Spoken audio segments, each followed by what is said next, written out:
সামনেই রয়েছে পাহাড় নির্বাচন এবং এই পাহাড় নির্বাচনকে লক্ষ্য করে এখন থেকেই প্রচারে নেমে পড়েছে শাসক দল বিজেপি।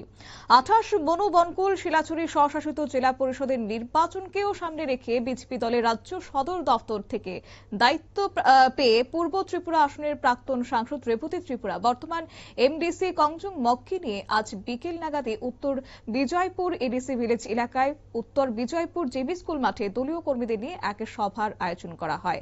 কি রয়েছে বিস্তারিত শুনুন।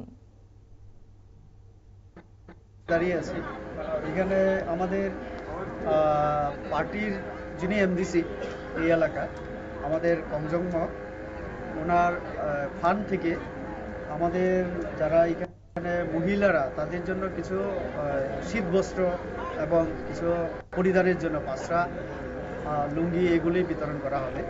তার জন্যই আমাদের এমএলএ আছেন এখানে এই এলাকা এই জেলা সভাধিপতি এবং আপনারা শুনলেন প্রাক্তন সাংসদ রেবতী ত্রিপুরার বক্তব্য। তবে এদিনের এই সভায় বস্ত্র বিতরণও করা হয়।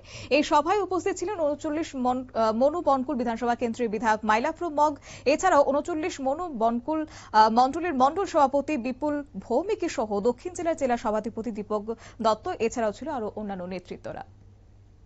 নিয়ে নিচ্ছি ছোট্ট একটি বিজ্ঞাপন বিরতির সঙ্গে থাকুন।